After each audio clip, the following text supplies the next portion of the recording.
Messianic Jews chapter 10.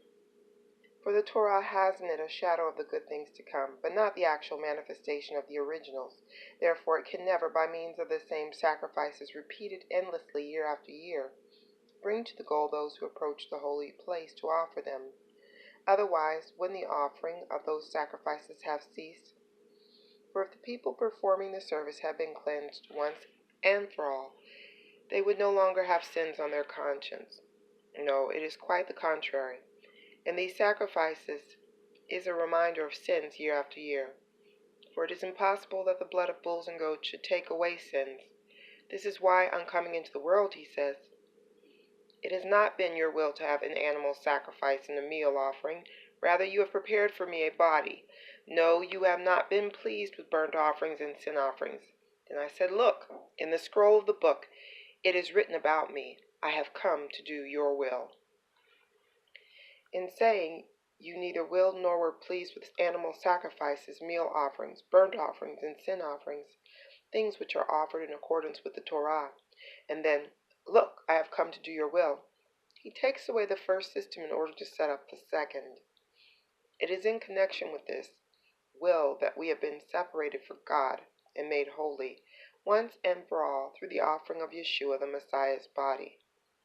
Now every Cohen stands every day doing his service, offering over and over the same sacrifices, which can never take away sins. But this one, after he had offered for all time a single sacrifice for sins, sat down at the right hand of God, from then on to wait until his enemies be made a footstool for his feet. For by a single offering he has brought to the goal for all time those who are being set apart for God and made holy. And the Ruach HaKodesh, too, bears witness to us. For after saying, "This is a covenant which I will make with them after those days," says Yehovah, "I will put my Torah on their hearts and write it on their minds." He then adds, "And their sins and their wickednesses I will remember no more." Now, where there is forgiveness for these, an offering for sins is no longer needed. So, brothers, we have confidence to use the way into the holiest place opened by the blood of Yeshua. He inaugurated it for us as a new and living way through the Parachet, by means of his flesh. We also have a great Cohen over God's household. Therefore let us approach the holiest place with a sincere heart, in the full assurance that comes from trusting, with our hearts sprinkled clean from a bad conscience, and our bodies washed with pure water. Let us continue holding fast to the hope we acknowledge without wavering, for the one who made the promise is trustworthy. And let us keep paying attention to one another, in order to spur each other on to love and good deeds, not neglecting our own congregational needs, as some have made a practice of doing, but rather encouraging each other. And let us do this all the more as you see the day approaching, for if we deliberately continue to sin after receiving the knowledge of the truth, there no longer remains a sacrifice for sins, but only the terrifying prospect of judgment, of raging fire that will consume the enemies.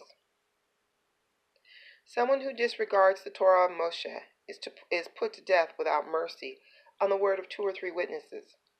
Think how much worse will be the punishment deserved by someone who has trampled underfoot the Son of God, who has treated as something common the blood of the covenant which made him holy, and who has insulted the Spirit, giver of God's grace.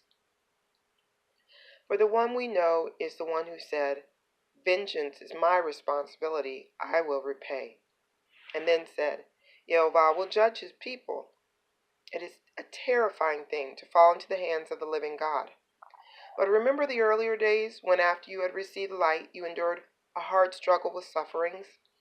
Sometimes you were publicly disgraced and persecuted, while at other times you stood loyally by those who were treated this way.